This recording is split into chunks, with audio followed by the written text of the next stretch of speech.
Thank you for that moment of patience.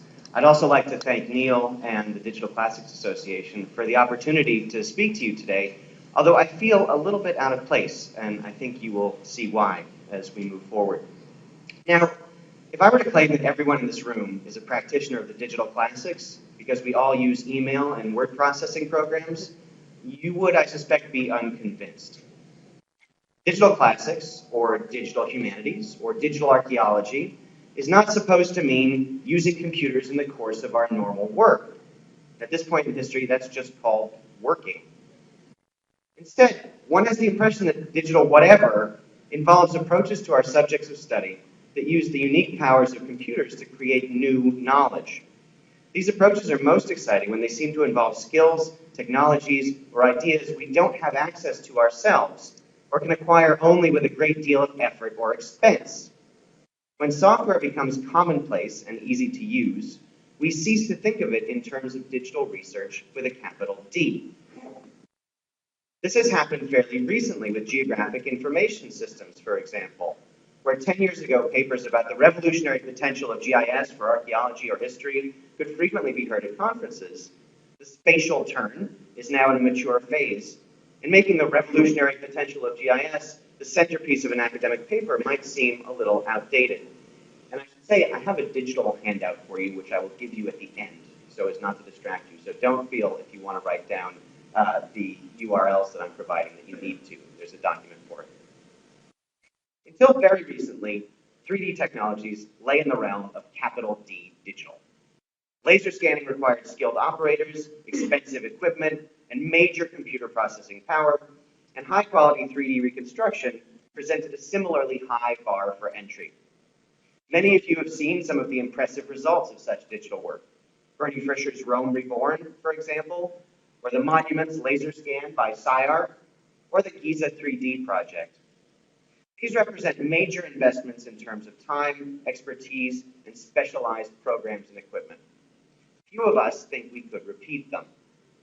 Similarly, a decade ago, computational photography, the mathematical extraction of information from digital photographs on the basis of the color and shade information contained in individual pixels or groups of pixels, seemed, if one were aware of it at all, like the sort of thing that went on only in computer science departments at major universities or in Silicon Valley research labs. Within the last few years, however, there's been a sea change with respect to tools and platforms for the capture and creation of 3D information. This is especially true for computational photography, which, since it requires only standard digital photographs captured by run-of-the-mill digital cameras, including those on your smartphone, has suddenly dropped the bar for the capture of 2.5 or 3D information almost to the ground. And I wanted to give you this example because I did this without knowing much about the technology. It took 37 photographs with an iPhone 4 in about 20 minutes, including setup and processing. And you can look at the result on the web, where you can move it around and play with it. And it's a lot of fun. 20 minutes, 37 photos, an iPhone. Just to repeat. There are additional important 3D developments that I won't go into here. For example, infrared sensors that can capture 3D geometry on the fly. One just successfully went through its Kickstarter run. You see another one being used here. But I think that computational photography is the most relevant for the research goals that classical historians, philologists, and archaeologists tend to share. And this puts me in an odd position on this panel. You could all go download an iPhone app and start making 3D models right now. If you were Sebastian Heath, you would have already done so and posted them online. If the technology is that accessible, isn't this paper just like offering you a discussion of the wonders of Photoshop? In fact, I think that computational photography now falls in the gray area between capital D digital research and the little d use of digital tools for ordinary research. On the one hand, the field takes advantage of the ability of computers to carry out mathematical operations far more effectively than human beings, and uses that capacity for math to extract new information that it would be difficult or impossible to generate with analog technologies. On the other hand, these techniques are increasingly available to almost everyone with very low minimum costs in expertise and equipment. For example, no expertise as I think I just demonstrated, and the cost of your smartphone. And they are being used to do the same sorts of things that those of us who deal with material objects have always tried to do, represent their physical characteristics accurately to support our arguments and facilitate further study. In this respect, the closest parallel to the role I think computational photography is likely to play in the next few years is the role currently played by GIS and digital cartography. Like GIS platforms, computational photography makes it possible to extract and display information derived from fairly traditional data sources, survey information, photographs. Like GIS and digital mapping, it is following an adoption path from industry to archaeology to the humanities in general. It was through GIS, in fact, that we first began exploring computational photography at Chersonesus in Crimea. When I became co-director of the Joint Institute of Classical Archaeology and National Preserve of Tauric Chersonesus excavations in the south region of the ancient city, Jessica Trologan of ICA and Stuart Eve of LP Archaeology had already developed a sophisticated GIS-based recording system for spatial documentation. Because the iteration of the Esri GIS software we were using made it very easy to georeference raster information, that is, to map points in a digital image to points in the map space, we began to incorporate vertical photo mosaics of stratigraphic deposits into our workflow. In an effort to capture richer information about the topography of the surfaces we were excavating, we also carried out microscale topographical surveys using a total station. We could then drape a georeferenced photograph onto a topographical surface, creating a sort of poor man's 3D visualization. In early 2006, however, the staff of the project saw a presentation at the Computer Applications in Archaeology conference in Fargo that presented a method to capture three-dimensional stratigraphic data through photogrammetry using low-cost software. Photogrammetry, or more precisely in this case, structure from motion, involves using a series of overlapping pictures of the same subject taken from different positions to recreate mathematically the physical geometry of the subject. At the same conference, we were introduced to a second computational photographic technique, reflectance transformation imaging. This is in some ways the mirror image of structure from motion. Instead of taking a series of photographs of the same subject from different positions with consistent lighting conditions, this involved taking a series of photographs of the same subject with the camera in a fixed position and a changing light source. Both techniques required only standard photographic equipment and low or no-cost software. Because our project in Ukraine focused on the development of locally sustainable documentation techniques, these methods were very attractive. Structure from motion would permit us to use oblique photos to capture the three-dimensional stratigraphic information we had been attempting to capture from vertical photos and survey data, while RTI could be applied to capture surface information from relatively flat objects, such as the large collections of inscriptions and stelae at Chersonesus. Both, we hoped, could be used not only to visualize data for project use, but also to disseminate this extra information via the web. Here you're seeing a short capture of two of these techniques. The one you're looking at now is derived from photogrammetry, structure from motion, and the one that you'll see in a moment is one of those topographical surfaces with a georeference photo draped on top of it. We began to capture 3D information using structure from motion during the 2006 excavation season, using a standard mid-range point-and-shoot digital camera and a software package called PhotoModeler Pro. Because this version of the software required shared points and overlapping images to be identified by hand, we draped strings marked at regular intervals with red tape over the features to be captured to facilitate matching. 6 to 8 photographs were taken from different angles, and coordinates for georeferencing were collected by total station for a series of brightly colored discs visible in each frame. This was a fairly quick process in the field, but the manual processing of the images to create high-quality 3D representations took months in the postseason. Jessica Nolan, now at Brown, had the unenviable task of sitting there and matching little bits of red tape on strings, one after another. The results look great in ArcScene, Esri's 3D GIS platform. The capture from that, in which 3D layers can be placed on top of each other or filtered in various ways. We had hoped to be able to reconstruct the volume of individual layers by measuring the space between surfaces, something that would have been useful for normalizing fine counts, but this turned out to be beyond our capacity at the time. More problematically, we had a very difficult time figuring out how to archive and disseminate the 3D files we had generated. Photomodeler saved projects in a proprietary file format and had limited export capabilities, and ArcScene's export functions were even more restricted. In the end, I used a complicated and totally unsustainable process to import the ArcScene exports into individual 3D PDFs. Although 3D PDFs provide certain advantages, they're relatively easy to disseminate and to read, and one can measure their contents. And you see that green bar is actually a measure of the distance from one side of that sample trench to the other. But they are not at all well suited for large dynamic data sets, and they've held up poorly by comparison with a growing number of web-based 3D viewers, like, for example, the Unity game engine that you saw at the beginning of the panel. RTI, which we introduced to Kearsonesis through a workshop offered at the Preserve in 2008 by Mark Mudge and Carla Schroer of Cultural Heritage Imaging, was more successful in all of these areas. The technique is based on the polynomial texture mapping algorithm developed by Tom Mounsbender at HP Labs. Essentially, this involves the use of differently lighted versions of the same image, pixel per pixel, to extract the surface normals, the vectors at which light is reflected at a perpendicular angle to the surface represented in each pixel of the object represented. This information can then be used in the mathematical interpolation of all the possible reflective values of each pixel, which then allows the creation of an image that can be interactively relighted. The technique offers several extremely useful features for the visualization of relatively flat objects with surface relief, in particular for the purposes of this audience, inscriptions, coins, and intaglio gems. I think it's easiest if I show rather than tell. So first, the images produced are close to the resolution of the original photographs, so there's little sacrifice of detail in the rendering of the image. And what I'm going to do is relight this for you interactively in this RTI viewer.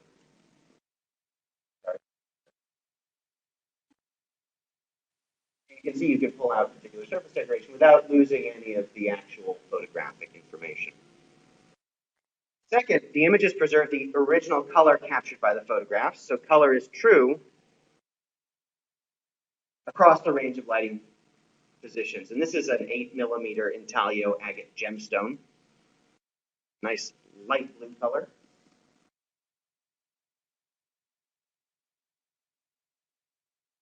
And third, because the interactive image is based on the calculation of the angles at which light is reflected from each point on the surface, the viewer can change the reflective properties of the object to bring out details that the physical characteristics of the original material might obscure.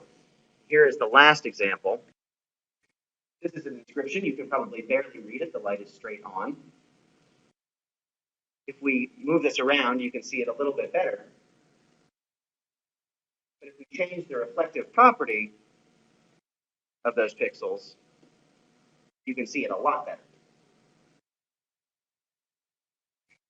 This technique also has the added advantage of working well with highly reflective objects, which can create problems for both laser scanning and structure from motion modeling. Because you have highlights, you can't capture the information. Perhaps most important for our goals, RTI files are easy to put online, either with a web-based Java applet or by download for use with a free platform-independent viewer. Highlight RTI, a technique pioneered by Cultural Heritage Imaging and specifically designed for the capture of RTI images without the creation of a fixed lighting array. Originally, these required a dome with the lights wired in sequence. Adds an extra processing step. Before the normal map is generated, the position of the light in each of the photos is calculated using the highlight on a reflective sphere. And you can see two of those spheres next to the reverse of the coin I showed you earlier. It was this method we used at Kearsonesis. Our goal was to train local collaborators to carry out a pilot program of RTI with a subset of the rich epigraphic evidence of the site. The workshop took place over a week. The equipment involved, including the digital SLR camera itself, cost roughly $3,000. The software we use is freely available, now in updated versions on CHI's website. And the training program was successful. Two of our Ukrainian colleagues continued after the workshop over the course of a year to create RTIs of 40 inscriptions, 36 of which can now be viewed online, although not at the highest resolution. Both of these computational photographic techniques are the digital versions of long-standing practices of surrogate creation in classical scholarship. Think of plaster casts or the perennial paper pulp squeeze. To this extent, these digital techniques seem to fall under the heading of just doing our job better. They are also becoming more mainstream. There are at least 4 AIA papers and posters this year that deal with photogrammetry, and at least 2 that report on RTI projects, and there are probably more that don't have those things in the titles themselves. But the fact that this seems like a natural development actually requires us to pay more attention to the way we're using the technology, not less. Capital D digital scholarship is associated in the back of most of our minds with fancy, complicated, expensive tools and with rapid obsolescence. Stereotypical scenarios, well-funded projects pay a lot of money to develop fabulous, attractive, well-received digital spectacles and then disappear because formats or platforms have changed. In the best of cases, the information migrates to new platforms, often at the cost of some of its original functionality. In the worst of cases, it sits forgotten on a zip disk in somebody's desk. Everybody in this room has one of those, I'm sure. One example of this, and I should clarify that I still think this was an excellent project, is Chateaubriand's now unfortunately deceased Second Life site. In many ways, our concept of digital classics mirrors our disciplinary focus on interpretive results, not data. We're comfortable with the idea that the goal is new insights, while the information used to reach those insights is itself more expendable. The result for most of us is the conclusion that we're happy to use digital tools, but we're not digital classicists. You have to be a computer expert for that. And in fact, we're a little skeptical about the long-term value of the data this work generates, if not the conclusions, which we like. All of us in classics are highly sensitive to the notion that information degrades over time. Not only the data, but our documentation of the data loses information as time passes, as anyone who works with archaeological archives can attest. John and I were just having a conversation about degraded papyri. This feeling is much more intense when it comes to digital information, since we all have firsthand experience with digital data loss, and I'm willing to bet that everybody in the room has firsthand experience. Digital humanities research began as a means to an end, the identification of patterns in large bodies of text. But the field quickly became concerned with the accessibility and reusability of the digital texts that formed its data sets, and this is really at the heart of some of those foundational projects that Neil described earlier, especially projects like Perseus.